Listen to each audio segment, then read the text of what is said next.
Welcome to Dr. Raj Purohit's Law Learning Lessons. I am Dr. M.S. Raj Purohit, Principal Government PG Law College, Pali. In continuation to our previous lecture, now we shall discuss the remedies of breach of contract, especially regarding damages. In my previous lecture, I have discussed about the breach of contracts, and there are two kinds of breaches. One is anticipatory breach of contract, and secondly breach of contract. So for the breach of contracts, I have mentioned that there are 5 remedies for breach, and according to which damages are there, and we can get compensation through the suit for damages and quantum merit, specific performance of contract, injunction, and ADR. So today we shall discuss about the damages for breach. So damages are basically of two kinds. One is unliquidated damages, which has been described under section 73 of the law of contract, जिसे हम अपरिनिर्धारित क्षतिपूर्ति भी कहते हैं. मतलब इसमें in this kind of damages, basically the how much damages can be there cannot be calculated at the time of contract. So ये पहले से निर्धारित नहीं होती है, ये परिस्थितियां और आपकी कॉन्ट्रैक्ट की शर्तों के अनुसार और जिस समय कॉन्ट्रैक्ट ब्रीच किया गया उस समय क्या परिस्थितियां थी उसको ध्यान में रखकर निर्धारित की जाती है. एंड दूसरा होता है लिक्विडेटेड डैमेजेस, जिसको हम परिनिर्धारित क्षतिपूर्ति कहते हैं. ये पहले से ही तय होती है कॉन्ट्रैक्ट की शर्तों के साथ में. हम इसको पहले से ही निर्धारित कर देते हैं कि अगर हमको ये आप अगर बीच में कॉन्ट्रैक्ट का अगर आप ब्रीच करेंगे या भंग करेंगे संविदा को, तो ऐसी स्थिति में आपको ये नुकसानी अदा करनी पड़ेगी. ये सेक्शन 74 के अंदर कॉन्ट्रैक्ट एक्ट के अंदर बताया गया है. तो दो तरह के इसमें बातें हो गई. एक तो परिनिर्धारित, जिसको हम लिक्विडेटेड डैमेजेस कहते हैं, जो सेक्शन 74 में है. एक होता है अपरिनिर्धारित, जिसमें क्षतिपूर्ति कितनी होगी ये जिस समय संविदा भंग हुई उस समय की परिस्थितियों और समय को देखते हुए इसका निर्धारण किया जाएगा. तो दो प्रकार के डैमेजेस हुए. इसके अंदर फिर डैमेजेस के अंदर हमको ये तय करना पड़ेगा, we have to show that damages are the remote or not. So remoteness of damages should also be taken care of. Section 73 और 74 में कहा कि रिमोट नहीं होना चाहिए, दूरस्थ नहीं होना चाहिए, डायरेक्ट होना चाहिए, इनडायरेक्ट नहीं होना चाहिए. एंड देन इसके बाद में we shall measure the damage के how much damages has been there. So it should be calculated according to circumstances and the time and the conditions of the contract. That is called measure of damages. So remoteness of damages में I want to show one case, that is Hadley versus Baxendale. Hadley was the plaintiff and was Miller having his mill and proprietor of the city steam mills. He has sued on the defendant Baxendale, he was the common carrier under the name of Pickford and Company. Basically what happened, in this Hadley was running a mill and his mill's crankshaft was damaged. He talked to Joyce and Company that that crankshaft has been broken, crankshaft टूट गई मेरी, और उसको ठीक करने के लिए उसने कहा मैं वैसे आप मुझे उसको बेच दीजिए, मैं वैसे बना के आपको बना के दे दूंगा.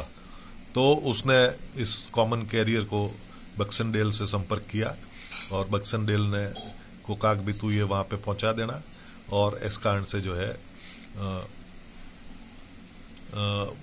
वो जब तैयार करे तो आपको. तो उसने कहा ठीक साहब पहुंचा दो. उसने कहा मैं इस मिल का मालिक हूं और ये मिल का ये पार्ट है, क्रैंक शाफ्ट है, जो उसको पहुंचानी है. उसने जो है वो पहुंचाने के अंदर जो थोड़ा सा समय लग गया उसको पहुंचाने के अंदर, जो कुछ भी कारण रहा, लापरवाही या किसी अन्य कारण से. तो तब उसने क्या, उसका परिणाम यह हुआ कि उसकी मिल बंद रही इतने दिन और मिल उसके बिना चल नहीं सकती थी. लेकिन उसने जब कॉन्ट्रैक्ट किया उसको कैरियर को बैक्सनडेल्स को कहा था, उसने कहा कि यह आर्टिकल आपको दे रहा है जो ब्रोकन शाफ्ट है और मिल की, और मैं इस मिल का मालिक हूं और आपको वहां पहुंचानी है। इसके बीच में अन्य कोई कॉन्ट्रैक्ट नहीं हुआ ये इस कारण से मिल जब टाइम ज्यादा लगा और वो टाइम पे उसका मिल का पार्ट नहीं आया, मिल बंद रही और कई दिनों तक उस कारण से उसको जो प्रॉफिट जो था वो अर्न होना चाहिए था नहीं हुआ और इस कारण से उसका बड़ा जबरदस्त नुकसान हुआ।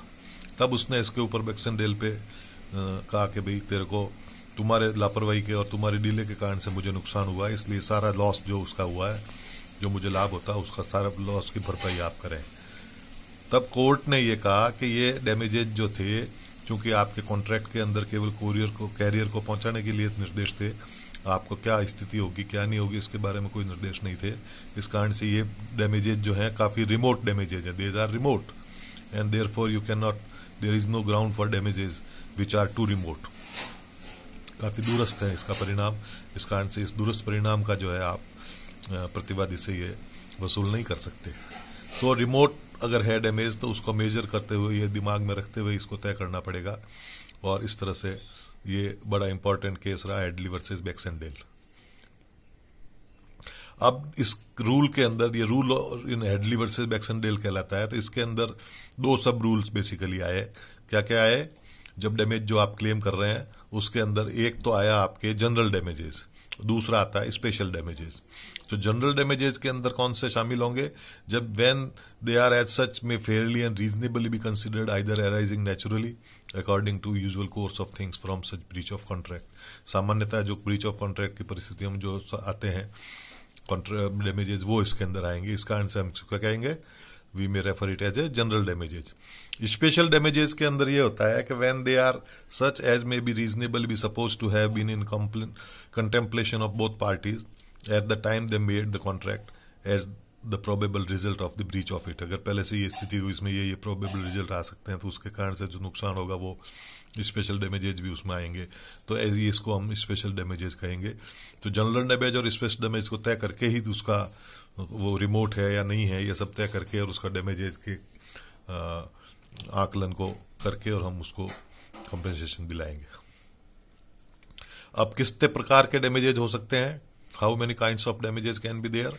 सो सबसे पहले तो जनरल एंड ऑर्डिनरी डैमेजेस, जिसको हम अभी डिस्कस कर चुके हैं हेडली वर्सेस बैक्सनडेल केस के माध्यम से, और उसका डिफरेंशिएशन भी हम बता चुके हैं। एंड दूसरा जो होगा वो स्पेशल डैमेजेज, वो भी हम बता चुके हैं अभी हेडली वर्सेस बैक्सनडेल को, उसको उस दो प्रिंसिपल्स जो आए उसको बारे में। तीसरा जो होता है वो होता है एग्जाम्पलरी या विंडिक्टिव और punitive damages. These are awarded in only two cases, when there is a breach of promise to marry and when there wrong dishonor by banker of his customer's check। Customer Mary की शादी करने की promise को अगर breach किया है या bankers ने चेक को भुगतान करने से मना कर दिया है। In breach of promise to marry exemplary damages may be awarded to the party taking into the consideration the injury caused to his or her feelings and the amount of damages recovered by drawer। so whatever जो भी उसको कारण से उसको नुकसान feelings का या जो कुछ भी हुआ तो उसको डिपेंड करेगा कि उसका रेपुटेशन, सफर्ड अकाउंट, जो भी स्थितियां हैं उन सबको दिमाग में रख के उसको तय किया जाएगा कि how much exemplary damages can be there. फिर चौथा जो है वो तरीका होता है नॉमिनल डैमेजेस के। उसके अंदर आपका राइट तो ब्रेकअप होता है लेकिन डैमेजेस नहीं के बराबर होते हैं।